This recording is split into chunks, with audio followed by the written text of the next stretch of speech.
Bonjour à tous nos auditeurs, je vous retrouve aujourd'hui presque en direct des écuries de la Serre d'Ankaïla.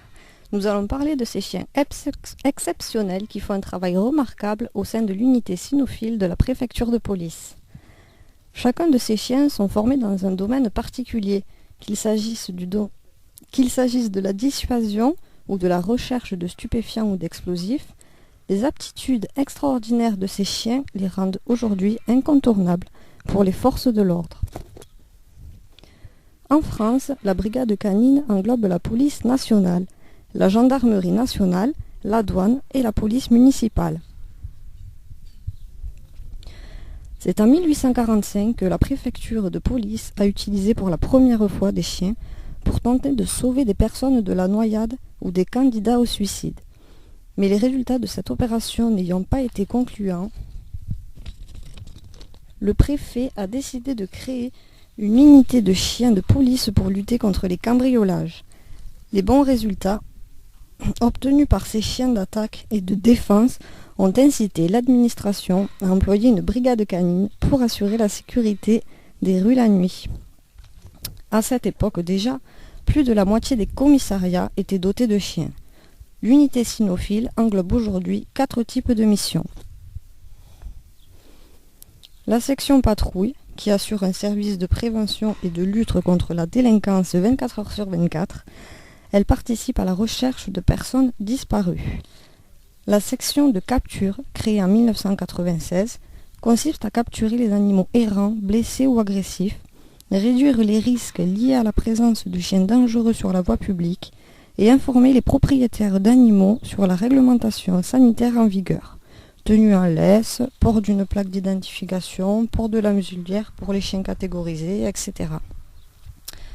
La section stupéfiant, qui participe à la recherche des drogues connues, et la section explosif, qui assiste les techniciens du laboratoire central de la préfecture de police dans la lutte contre le terrorisme et pour la mise en place des plans de sécurité lors de manifestations publiques.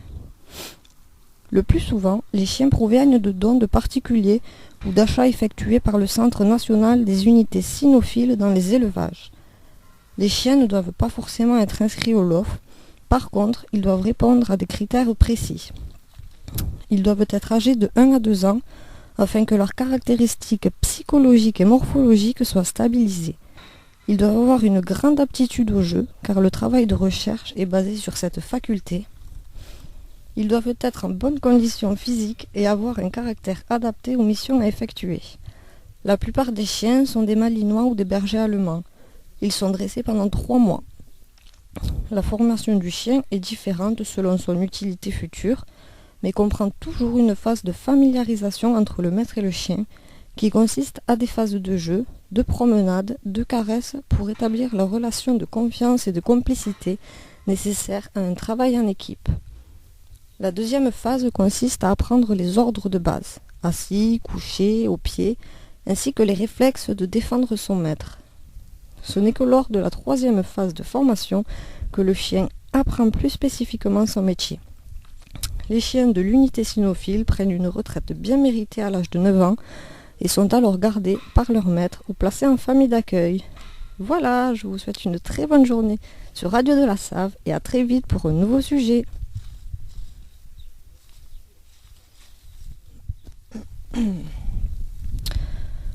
Bonjour à tous et à toutes. Aujourd'hui, on va parler du vieillissement du chien, car malheureusement, nos amis à 4 pattes aussi passent par cette étape de la vie. Comme chez l'homme, le vieillissement de nos chiens s'accompagne de modifications physiques, mais aussi de son organisme et de son comportement. Il est plus rapide chez le chien que chez nous. Par exemple, pour un chien de petite taille, il est considéré comme senior à l'âge de 10 ans, et vers 7 ans pour les chiens de grande taille. Les modifications sont variables d'un individu à un autre, c'est pourquoi il faut être attentif et surveiller leur apparition. Une boiterie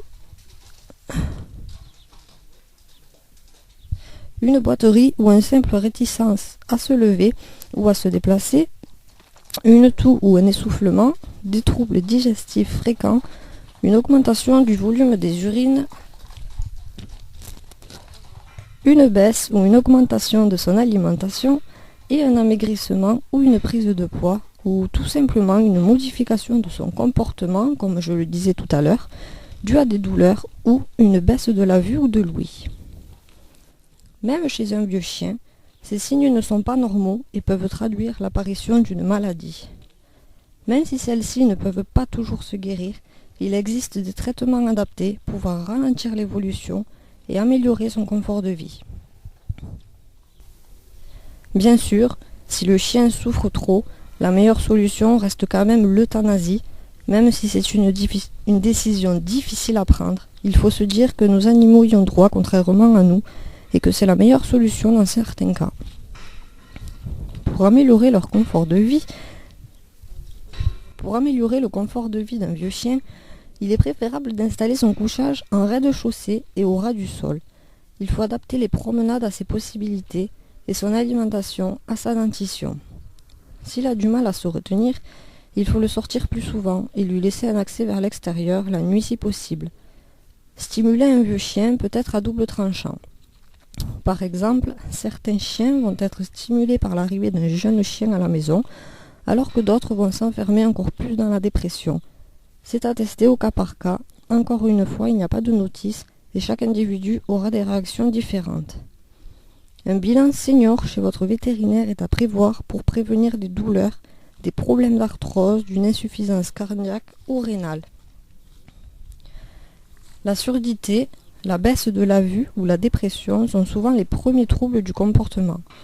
Toutes ces anomalies physiques et comportementales peuvent être signalées lors de visites de santé et lors de la vaccination annuelle de votre animal. Il est aussi possible de faire un bilan de santé annuel au-delà de 6 ans pour les grandes races et 9 ans pour les petites. Ce bilan permettra de dépister précocement certaines maladies et de prolonger la vie de votre animal dans les meilleures conditions possibles. Vous l'aurez compris, c'est à vous de faire attention à votre animal car il ne gémit pas forcément en cas de douleur. C'est à nous de faire en sorte que leurs derniers jours soient aussi beaux que le reste de leur vie. Je vous souhaite une très belle journée sur Radio de la Save et à très bientôt.